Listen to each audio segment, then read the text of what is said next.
નમસ્કાર. અમરેલી શહેરના ward number 9માં કોંગ્રેસનું ચૂંટણી કાર્યાલય પીરે તરીકત દાદા બાપુના હસ્તે ધામધૂમથી ખુલ્લું મુકાયું.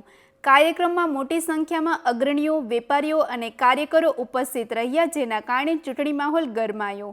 વધુ સમાચાર માટે જોડાયેલા રહો. RP Gujarat news, Rajkot. Shahrukh Bilakhia, ward number 9 પ્રમુખ. આજે અમરેલી શહેરની અંદર અમરેલી વોર્ડ નંબર 9ની કાર્યાલયની અંદર ઉદ્ઘાટન દાદા બાપુ હસ્તક થયેલ છે. તેમજ અમરેલી વોર્ડ નંબર 9ની અંદર અલગ અલગ જગ્યાએ અલગ અલગ વિકાસના કામ થઈ રહ્યા છે ને થયા છે. આગામી સમયમાં આગળ સમય લેતા ધ્યાન રૂપે અમે લોન્ચ જે કરેલ પત્રિકા છે એ આગામી સમયની અંદર તમામ કામ પૂર્ણ થશે. જે બાકી રહ્યા છે એ હાલ થઈ ગયેલ છે. તમામ રોડ, રસ્તા, ગટર, લાઇટ, તેમજ ડોર ટુ ડોર સ્પોટ કચરા, તેમજ પાણી, તેમજ ગેસ લાઇન, તેમજ અન્ય તમામ પ્રકારના કામ અમે વોર્ડ નંબર 9ની અંદર છેલ્લા 10 થી 15 વર્ષથી અમે કરતા આવ્યા છીએ. તેમજ અગાઉના જે પૂર્ણ કામ થયા છે અને હાલના કામ જે અમે ધ્યેય લીધો છે એ આગામી સમયમાં એ પણ કામ પૂર્ણ કરવામાં આવશે.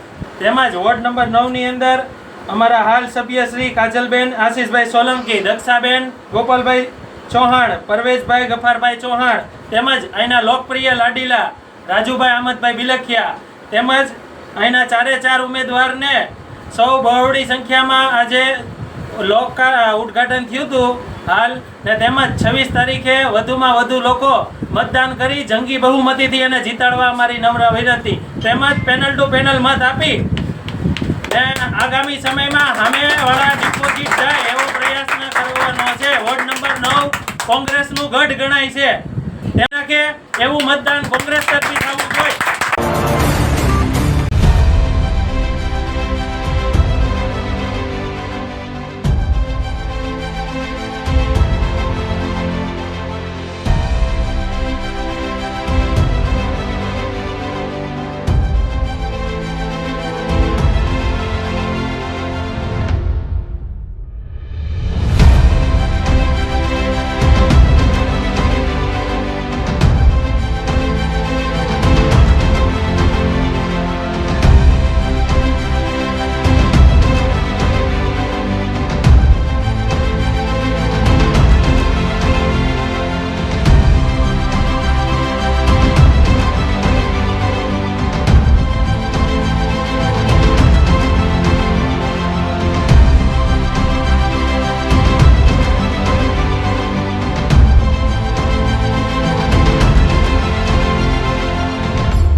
Audio